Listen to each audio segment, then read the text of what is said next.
भारत आज तेजी से आगे बढ़ रहा है।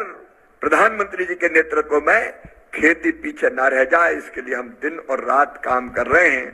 मैं बार बार दोहराता हूं कि कृषि मंत्री के रूप में दिन और रात एक ही जुनून है, एक ही कर्तव्य याद आता है कि किसानों की सेवा ही अपने लिए भगवान की पूजा है। कई फैसले, बहुत विस्तार में मैं आज नहीं जाऊंगा, कई फैसले उत्पादन बढ़ाने के लिए, उत्पादन की लागत घटाने के लिए, उत्पादन के ठीक दाम देने के लिए, अभी एमएसपी की जिक्र कर रहे थे। आज मैं कह रहा हूं ये सुन के जाना और वहां सावधान रहना कि तुअर, मसूर, उड़द भी 100% जितनी किसान पैदा करेंगे पूरी मिनिमम सपोर्ट प्राइस पर खरीदने का हम काम करेंगे। गेहूं, चावल और बाकी चीजें खरीदी ही जाती है तो ठीक दाम मिल जाए, नुकसान हो तो भरपाई हो जाए। फसल बीमा योजना में कई तरह के परिवर्तन किए, आज एक एक परिवर्तन पर नहीं जाऊंगा मैं। 2 परिवर्तन और करने की चर्चा चल रही है। एक, अगर जंगली जानवरों से भी फसल को नुकसान हो जाए तो उसको भी फसल बीमा योजना में शामिल कर दिया जाए, क्योंकि कई जगह किसान बहुत परेशान हो जाते हैं।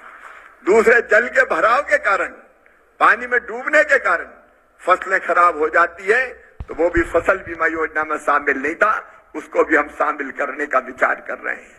मैं आप सबको एक और शुभ समाचार देना चाहता हूं। बाहर से एलओपीज, पीली दाल आ रही थी, इंपोर्ट कर रहे थे बिना इंपोर्ट ड्यूटी के, उसके कारण दालों के दाम यहां गिर रहे थे और किसानों को ठीक कीमत नहीं मिल पा रही थी। अब हमने 30% इंपोर्ट ड्यूटी लगा दी बाहर से आने वाली दालों पर। मतलब बाहर की आएगी तो 100 रुपया की आएगी तो 30 रुपया उनको पहले देने पड़ेंगे, तब आ पाएगी। ये इसलिए किया कि हमारे किसानों को दालों की ठीक कीमत, दाल का मतलब ये हुआ कि मसूर हो, उड़द हो, चना हो। अब चना भी इस बार अच्छी बोनी हुई है, चने की भी, इनके ठीक दाम मिले, इसलिए इस तरह की ड्यूटी लगाने की हम लोग कोशिश कर रहे हैं। और पहले चावल पे निर्यात पे प्रतिबंध था और निर्यात के लिए पैसा देना पड़ता था अलग, मिनिमम एक्सपोर्ट प्राइस। मुझे कहते हुए आनंद और प्रसन्नता है कि चावल के एक्सपोर्ट खोल दिए गए हैं, चावल के भंडार भर दिए हैं आप सबने। गेहूं, चावल में पता है आपको, किसान भाइयों, चावल में भारत दुनिया में चावल पैदा करने वाला नंबर 1 का देश हो गया है। हमने चीन को पीछे छोड़ दिया, चीन अब पीछे रह गई, भारत चीन से आगे हो गया और हम इतना चावल पैदा कर रहे हैं कि रखने की जगह नहीं बची है। और इसलिए दुनिया वालों, ले जाओ भारत का बासमती चावल, ले जाओ गैर बासमती चावल। बासमती चावल की सुगंध से अमेरिका और कनाडा में खुशबू फैल रही है। ये भारत चमत्कार कर रहा है। लेकिन एक्सपोर्ट पे बैन खोलने से इस बार आपने देखा चावल की कीमत, धान की कीमत हमको ठीक मिली, बासमती के रेट बहुत अच्छे हो गए, पिछले साल काफी कम थे। सही बात है कि नहीं? तो ये करने के लिए तरकीबें करनी पड़ती, वैसे ही थोड़ी हो जाता है। इसलिए मिनिमम एक्सपोर्ट प्राइस हटाई और निर्यात की अनुमति दी तो हमें ठीक दाम मिल रहे। ऐसे एक नहीं, अनेकों उपाय, अभी और 3-4 चीजें हम करने वाले हैं। एक, एमएल जाट जी, आज मैं आपको बहुत बधाई देना चाहता हूं। पिछले साल विकसित कृषि संकल्प अभियान हमने चलाया था और विकसित कृषि संकल्प अभियान में वैज्ञानिकों को हम गांव में भेजने का काम हम लोगों ने किया था और इस बार फिर वो विकसित कृषि संकल्प अभियान चलेगा।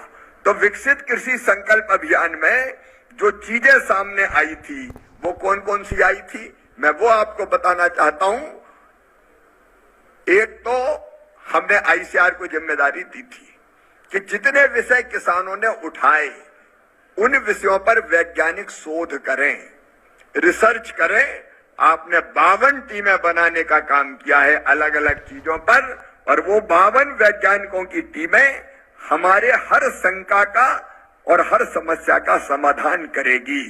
जैसे लीची बहुत जल्दी खराब हो जाती बिहार की, आज माइक में कुछ दम नहीं है, आवाज खींच रहा है। अरे कल महिला दीदियों के कार्यक्रम वाला माइक बहुत अच्छा था। तो मैं कह रहा था लीची जल्दी खराब हो जाती, टमाटर जल्दी खराब हो जाता है, 3 दिन में टमाटर खराब हो जाता है। और टमाटर खराब होता तो औने पौने दाम पे बेचना पड़ता है। फिर 50 रुपया में बिकते बिकते, दो ही एक जैसे हैं जी 50 रुपया बिकते बिकते कई बार 2 रुपया हो जाता है। तो किसानों ने कहा कि इनकी सेल्फ लाइफ बढ़ जाए, मतलब ये जल्दी खराब ना हो। सोचो, अगर 3 दिन में खराब होने के बजाय टमाटर 20 दिन में खराब हो, मतलब 20 दिन तक सुरक्षित रख सके, तो फायदा होगा कि नहीं होगा किसान को? तो अब ऐसी सब तरकीबें कर रहे हैं। ऐसे एक नहीं मैं विषय गिनाऊंगा तो गन्ना में जैसे लाल सड़न की बीमारी, रेड रोड, उसके कारण फसल बहुत तबाह होती है। कपास में जैसे गुलाबी सुंडी, पिंक बालबॉर्म, ऐसी बीमारी है। तो हमने तय किया कि इस पर वैज्ञानिक सब काम करेंगे और इन समस्याओं का समाधान करेंगे ताकि किसान को नुकसान ना हो। मेरे किसान भाइयों, अब तो ये भी सोच रहे हैं कि आने वाली बीमारी का पहले पता कैसे चल जाए। तो किसान साथियों, आप लोग देश के जो कृषि मंत्री हैं शिवराज सिंह चौहान जी के भाषण सुन रहे हैं। और शिवराज सिंह चौहान जी ने आज जितने भी किसान हैं, मजदूर हैं, महिलाएं, इन सभी को दोस्तों बड़ी सौगातें भी दी है। और दोस्तों, जब से कृषि मंत्री बने हैं तब से दोस्तों लगातार किसान हैं, गरीब परिवार हैं, महिलाएं, इन सभी के हितों पर ही दोस्तों काम कर रहे हैं। वही दोस्तों किसानों को सशक्त बनाने के लिए दोस्तों लगातार काम भी कर रहे हैं। किसानों को उनकी जो जितने भी जो कृषि यंत्र हैं, जैसे सिंचाई की साधन है, सभी की दोस्तों व्यवस्था कर रहे हैं कृषि मंत्री शिवराज सिंह चौहान जी ने। और साथ में दोस्तों किसानों की बात करें तो किसानों को सिंचाई की पूरी व्यवस्था करा रहे हैं, सोलर पंप देने का काम कर रहे हैं, डीजल पंप उपलब्ध करा रहे हैं, साथ में ये सिंचाई के लिए सब्सिडी, जो मशीनों पर सब्सिडी देने का भी काम कर रहे हैं। और किसानों के खेत तक दोस्तों पानी पहुंचाने के लिए दोस्तों पाइपलाइन भी बिछवाने का काम कर रहे हैं साथियों। और किसानों को दोस्तों फसल बीमा योजना जैसे भी लाभ पहुंचाने के लिए दोस्तों फसल बीमा, और देश के लाखों किसानों को दोस्तों फसल बीमा योजना का भी राशि जारी कर चुके हैं। साथ में दोस्तों किसानों को जैसे पीएम किसान सम्मान निधि योजना के अंतर्गत भी दोस्तों 6,000 देने का काम कर रहे हैं। और दोस्तों जो कृषि मंत्री शिवराज सिंह चौहान जी ने लगातार किसानों के हित पर ही दोस्तों काम कर रहे हैं साथियों। और किसानों को उनकी आर्थिक सहायता में मदद के लिए पीएम किसान सम्मान निधि योजना का लाभ देने का काम कर रहे हैं।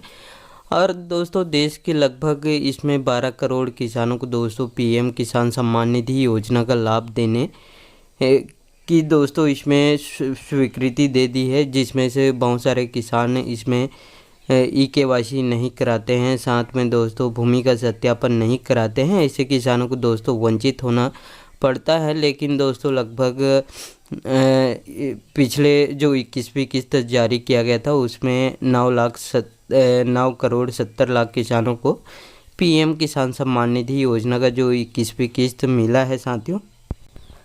और लगातार दोस्तों जो फसलों पर एमएसपी पर बढ़ोतरी भी कर रहे हैं, गेहूं हो, धान हो, ज्वार हो, सरसों हो, बाजरा हो, सभी फसलों पर लगातार एमएसपी बढ़ाने का काम कर रहे हैं साथियों। और लगातार किसानों के हित पर ही दोस्तों कृषि मंत्री शिवराज सिंह चौहान जी ने काम कर रहे हैं। और साथ में दोस्तों शिवराज सिंह चौहान जी ने महिलाओं के हित में भी काम कर रहे हैं, जैसे महिलाओं को सशक्त बनाने के लिए लखपति दीदी बनाने वाली योजना से जोड़ने का काम कर रहे हैं। और अभी तक देश के 2 करोड़ महिलाओं को इस योजना से जोड़े जा चुके हैं। आने वाले समय में देश के 10 करोड़ महिलाओं को इस योजना से जोड़ने का लक्ष्य रखे हैं और लगातार इसमें काम भी कर रहे हैं साथियों। वही दोस्तों गरीब परिवारों की बात करें तो गरीब परिवारों को लगातार आवास देने का भी काम कर रहे हैं। और पीएम मोदी ने भी 4 करोड़ नए आवास बनाने की इसमें स्वीकृति दे दी है और लगातार सर्वे का काम भी चल रहा है। और जितने बचे हुए गरीब परिवार हैं जिनको पीएम आवास योजना का लाभ नहीं मिला है, उन सभी गरीब परिवारों को दोस्तों बहुत जल्द पीएम आवास योजना का भी लाभ देने वाले हैं साथियों। और कृषि मंत्री शिवराज सिंह चौहान जी ने ग्रामीण विकास पंचायत मंत्री भी हैं, जिसके अंतर्गत दोस्तों गरीब परिवारों को आवास देने का काम कर रहे हैं। और शिवराज सिंह चौहान जी ने जितने भी योजना चला रही है सभी योजनाओं के बारे में विस्तार से जानकारी दिए हैं और इनके भाषण अच्छे लगे होंगे तो साथियों इस वीडियो को एक लाइक ज़रूर कर दीजिएगा। और आपको भी ऐसे लेटेस्ट अपडेट या न्यूज़ चाहिए तो मेरे चैनल को सब्सक्राइब करके ज़रूर रखिएगा। धन्यवाद।